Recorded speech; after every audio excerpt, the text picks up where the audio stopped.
ইসলামী bank বাদে অন্য সব ব্যাংকে ফিমেল স্টাফ হচ্ছে একেবারে স্পষ্ট লেখা আছে 16 থেকে 17%। আর জামায়াত ইসলামী তারা এমপ্লয় করেছে 3.8%। জামায়াতের আমির ওনার ওয়াইফ একজন ডক্টর, প্র্যাকটিসিং ডক্টর, ওনার দুইটা মেয়ে প্র্যাকটিসিং ডক্টর, এবং ওনার ওয়াইফ সাবেক এমপি ছিলেন, he was in member of parliament, এবং উনি একটা মাত্র প্রতিষ্ঠান তৈরি করেছেন, সে প্রতিষ্ঠানটা মেয়েদেরকে দিয়ে, যে সিলেট উইমেন্স মেডিকেল কলেজ, এবং কি সে প্রতিষ্ঠানে 30% নারী কর্মকর্তা কর্মচারী আছে। ধন্যবাদ জনাব আল মামুন রাসেল। যদি এভাবে বলি যে যে ফেক অ্যাকাউন্টের মানে অর্থাৎ যে হ্যাক হওয়ার কথা বলছেন জামায়াত আমির, এবং সংবাদ সম্মেলনও করেছেন, এবং তিনি বলেছেন যারা নারীদের সম্মান করতে জানে না তারাই আইডি হ্যাক করে কুরুচিপূর্ণ মন্তব্য করেছেন। যদি শাহেদ আলমের এই বক্তব্যগুলোকে যদি বলি এগুলো সব মিথ্যে কথা, কি জবাব দেবেন? জি, অসংখ্য ধন্যবাদ জনিল ভাই। আসলে আমরা তো সবসময় যা কিছু দেখি দলীয় চশমা পরে দেখি, এজন্য আমরা কখনো বিবেকটা আমাদের লোপ পায়, আমরা বিবেকটা কাজে লাগাইতে পারি না, কমন সেন্স যে হিউম্যান সেন্স আছে সেটা কাজে লাগাইতে পারি না। দেখেন, শাহিদুল আজম শাহিদ ভাই বললো যে জামাতের আমির ব্যাপক নারী বিদ্বেষী। আপনি জামাত জামাত আমি কিন্তু বলেছি যে জামাত নারী, হয়তো ডক্টর শফিকুর রহমান জানেনও না যে তার পক্ষে এটা লেখা হয়েছে। দেখেন, জামাতের আমির ওনার ওয়াইফ একজন ডক্টর, প্র্যাকটিসিং ডক্টর, ওনার দুইটা মেয়ে প্র্যাকটিসিং ডক্টর, এবং ওনার ওয়াইফ সাবেক এমপি ছিলেন, he was in member of parliament, এবং উনি একটা মাত্র প্রতিষ্ঠান তৈরি করেছেন, সে প্রতিষ্ঠানটা মেয়েদেরকে দিয়ে, যে সিলেট উইমেন্স মেডিকেল কলেজ, এবং কি সে প্রতিষ্ঠানে 30% নারী কর্মকর্তা কর্মচারী আছে। এরপরও আমরা বলছি উনি নারী বিদ্বেষী। দেখেন, আপনি প্রথমে যে কোনো কিছু চিন্তা করলে, যখন এক্স হ্যান্ডেলে এই জিনিসটা হয় 4:47, এরপরে মাত্র 30 মিনিটের মাথায় ওই টুইটার থেকে আমরা জানতে পেরেছি কিভাবে, ওই এক্স হ্যান্ডেল থেকে বলা হয়েছে তাদের আইডিটা হ্যাক হয়েছে। এটার পরে আবার মানুষজন ঢুকে শুরু হয়েছে কি হয়েছে, তারপরে মানুষ জানতে পেরেছে। তার মানে আমি আধা ঘন্টার মধ্যে জানিয়েছি, এবং যে সময় এক্স হ্যান্ডেলে এই পোস্টটা হয়েছিল সে সময় হি ওয়াজ ইন জনসভা, তিনি জনসভায় ছিলেন 4:47 বিকাল, ওই সময় উনি ঢাকার একটা জনসভাতে ছিলেন। তার মানে যেহেতু জনসভায় উনি ছিলেন, এটাইতে প্রমাণিত উনি এই পোস্টটি দেননি। এবং কি আপনি দেখেন, আপনি তো যে কোনো একটা জিনিস চিন্তা করলে আপনি চিন্তা করবেন এখানে বেনিফিশিয়ারি কারা, সাফারিংসে কারা। এখানে দেখেন, জামাতের আমির এই পোস্টটা যদি দেয়, এখানে সাফারিং কার বেশি? জামাতের বেশি। যদি এমন হইতো উনি একটা পোস্ট দিয়েছেন পশ্চিমা বিশ্বকে, যেহেতু এক্স হ্যান্ডেল এগুলো ব্যবহার করে হচ্ছে আপনার সভ্য দেশের মানুষজন বেশি ব্যবহার করে, পশ্চিমা বিশ্ব ব্যবহার করে, তা তাদেরকে খুশি করার জন্য উনি যদি পোস্টটা এমন দিতেন যে আমি প্রস্টিটিউটকে বৈধতা ঘোষণা করব, এমন কিছু হইতো, তাহলে তারা খুশি হইতো। তাহলে এখানে সাফারিং সবচেয়ে বেশি, কারণ কয়েকদিন আগে জামাতের একজন সরকারি সেক্রেটারি বরগুনার, তাকে এই শব্দ ব্যবহার কারণে বহিষ্কার করা হয়েছে, আমির নিজে বহিষ্কার করেছেন। তাহলে নিজে আবার সেম পোস্টটা দিয়ে এই প্রস্টিটিউট শব্দটা বলে নিজে বহিষ্কৃত হতে যাচ্ছেন। এটা তো আমাদেরকে প্রথমে হিউম্যান সেন্সটা কাজে লাগাইতে হবে। এখানে বেনিফিশিয়ারি কারা? বেনিফিশিয়ারি তারাই যারাই 3-4 ঘন্টার মধ্যে সমাবেশের ঘোষণা দিয়েছেন, মিছিলের ঘোষণা দিয়েছেন, তারাই বেনিফিশিয়ারি। জামাতের আপনি যদি সিঙ্গেল একটা বেনিফিশিয়ারি দেখাইতে পারেন যে একটা উপকার, কারণ এখানে দেশের মানুষও ক্ষুব্ধ হবে, এখানে হচ্ছে আন্তর্জাতিক পর্যায়ে ক্ষুব্ধ হবে, তাহলে এই পোস্টটা উনি কেন করবেন? এটা কেন? দেখেন, আপনি দেখেন ওনার যে এই পোস্টটা উনি এই যে হ্যাক হয়েছে 4:47 পোস্টটা হয়েছে, 5:12 এই যে আজকে ওনার মিডিয়া সেল দেখিয়েছে, একবার ওনার মেইলে ঢুকে দেখিয়েছে এই যে পাসওয়ার্ড যে পরিবর্তন হয়েছে, এটা দেখিয়েছেন। এবং কি দেখেন, এই যে নারী, বারবার নারী বিষয়টা নিয়ে আসছে কেন জানেন?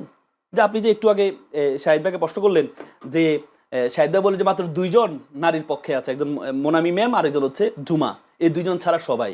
কিন্তু ঢাকা বিশ্ববিদ্যালয় 80%, 2/3 ভোট মেয়েরা ঢাকা বিশ্ববিদ্যালয়ে ছাত্র সংসদে শিবির সমর্থিত প্যানেলকে দিয়েছেন। আপনি যখন শাহিদ ভাইকে এটা প্রশ্ন করলেন, উনি এটাকে অ্যাভয়েড করে গেলেন যে তাহলে এত বিদ্বেষীদেরকে কেন নারীরা ভোট দিলেন? সবচেয়ে মেধাবী শিক্ষার্থী যারা, ছাত্র সংসদগুলো তো হচ্ছে পাবলিক বিশ্ববিদ্যালয়গুলোতে সবচেয়ে মেধাবীগুলো সেখানে পড়ে, সেখানে কেন শিবিরকে পছন্দ করলেন? এই যে শিবিরকে পছন্দ করলেন, জামাতকে পছন্দ করা শুরু করেছেন। কিছুদিন আগে আপনি দেখেছেন একজন এই অ্যাক্ট্রেস, সে বলেছে আমি চাই জামাত ক্ষমতা আসুক, বলে যে আপনি জামাত ক্ষমতা আসলে আপনি এই পোশাক পরতে পারবেন না। উনি বলে যে আমি পোশাক না পরতে পারলেও আমি চাই ওরা আসুক, আমাকে শাসন করুক, আমি পরিবর্তন হয়ে যাব। এই যে একটা গণজোয়ার, নারীদের গণজোয়ার শুরু হয়েছে, মাথা খারাপ হয়ে গেছে। এই জন্য এক এক সময় এক একটা ন্যারেটিভ নিয়ে আসছেন।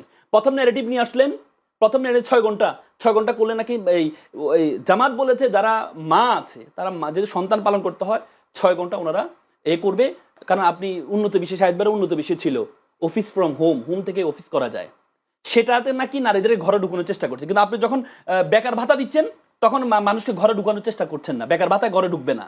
কিন্তু আপনি যখন 6 ঘন্টা বলবেন তখন নারী বিদ্বেষী হয়ে যাচ্ছে। কিন্তু এরপরে পরবর্তীতে আপনি দেখেন এরপরে এটা ন্যারেটিভ যখন দাঁড় করানো যাচ্ছে না, পরে আরেকটা ন্যারেটিভ নিয়ে আসছেন যে নারীদেরকে বের হতে দিচ্ছে না।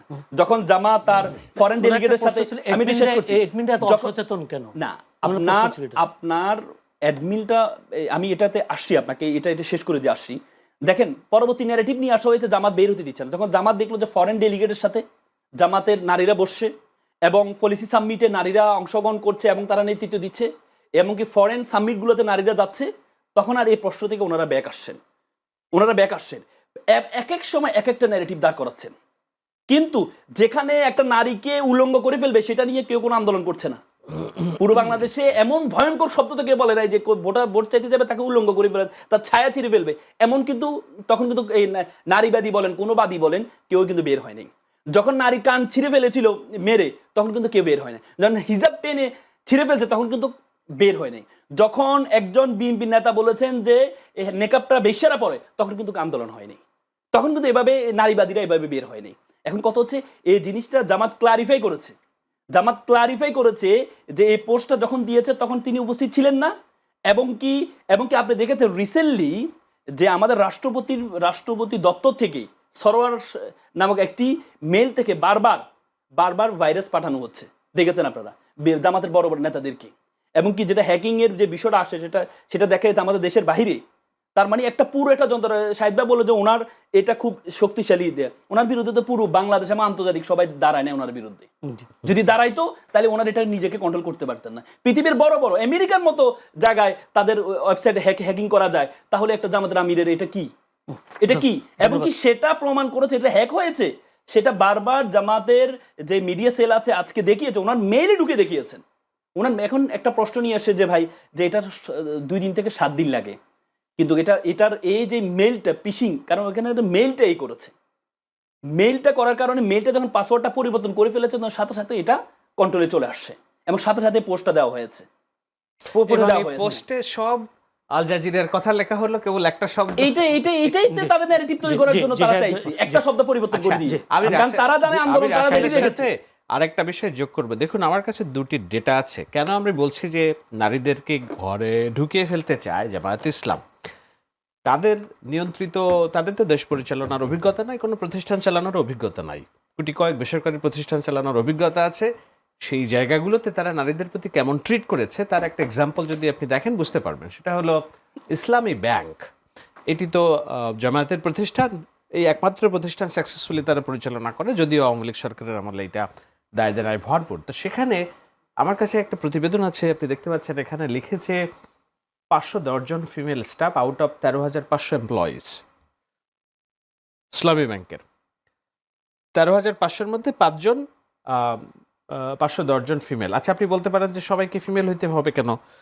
বাংলাদেশের যে গড়, চ্যাটজিপিটির কাছে আমি জিজ্ঞেস করেছিলাম, ওরা একটি ডাটা দিয়েছে, সেটা হলো বাংলাদেশের যে গড় ফিমেল এমপ্লয়ি ব্যাংকগুলোতে, এইটার পার্সেন্টেজ হচ্ছে 16 থেকে 17%। ইসলামী ব্যাংক বাদে অন্য সব ব্যাংকে ফিমেল স্টাফ হচ্ছে একেবারে স্পষ্ট লেখা আছে 16 থেকে 17%। আর জামায়াত ইসলামী তারা এমপ্লয় করেছে 3.8%। এই 3.8% তাও ইসলামী ব্যাংকে তারা রেখেছে, তাদের একমাত্র নিয়ন্ত্রিত প্রতিষ্ঠান। উনি বলবেন নিশ্চয়ই হাসপাতাল এটা সেটা নানান কথা বলবেন। আরেকটা বিষয় যেটা আসছে যে জুলাই সনদে তারা স্বাক্ষর করেছে যে এই জুলাই সনদ তারা মানবে, সেই জুলাই সনদের স্বাক্ষর অনুযায়ী এটা নিয়ে আরও কথাবার্তা হচ্ছে। মিনিমাম 5% নারী প্রতিনিধি দেওয়ার কথা। বিএনপি 5% হইলেও নানান কারণে দিতে পারে না, 3.89% দিছে। আর জামাত দিয়েছে 0%। না, ওনাদের আমির বলছেন যে নারী নেতৃত্বে আসতে পারবে না, এটা আমাদের ধর্ম পারমিট করে না এবং আমরাও এটা বিশ্বাস করি না। এই জন্য নারীকে মনোনয়ন দেওয়া হয় নাই, আমরা প্রস্তুত নই। কিন্তু এনসিপির যে 2-3 জন নারী আছে তাদেরকে আবার নির্বাচনী প্রচারণায় সামনে রেখে ঠিকই ডক্টর মাহমুদা মিতু নামে কি যেন বরিশালে এক অতি কথক নেত্রী আছে, আর কে যেন আছে, আমি দেখলাম তারা ঠিকই প্রচারণা করছে। অর্থাৎ বিষয়টা হলো কি, এটা আমি বলি মুনাফেকের চূড়ান্ত পর্যায়ের ডিসপ্লে। আপনি ধর্মকে ব্যাখ্যা দিবেন, যখন আপনার প্রয়োজন তখন একরকম ব্যাখ্যা আনবেন, আবার যখন মানে ব্যাখ্যা নাই তখন আরেক রকম ব্যাখ্যা আনবেন। আজকে জামাত ইসলামীর মহিলা উইংয়ের লিডার, আমি ওনার নাম জানি না, উনি বলেছেন যে ইসলামে নাই, এই কারণে আমরা লিডারশিপ চাই না, আমরা চাই পুরুষ দ্বারা শাসিত হইতে। তিনি বলছেন কয়েক শত ক্যামেরার সামনে। আমরা তো 5 বছর আগেও জানতাম যে ক্যামেরার সামনে আসা হারাম ইসলামে। আজকে ইসলাম ক্যামেরার সামনে দাঁড়িয়ে আপনি এগুলো বলছেন, আপনি ক্যামেরার সামনে দাঁড়িয়েই বলছেন যেটা হারাম হিসেবে আমরা জেনেছি এতদিন, তো ওটা হারাম আপনি মেনে নিচ্ছেন আপনার বক্তব্য প্রচার করার জন্য। আর নারী নেতৃত্ব হারাম বলে আমি ওই বিতর্ক বাদ দিলাম। শেখ হাসিনার নেতৃত্বে আন্দোলন, বেগম খালেদা জিয়ার নেতৃত্বে সরকারের মন্ত্রিসভা গঠন, এগুলো বাদই দিলাম।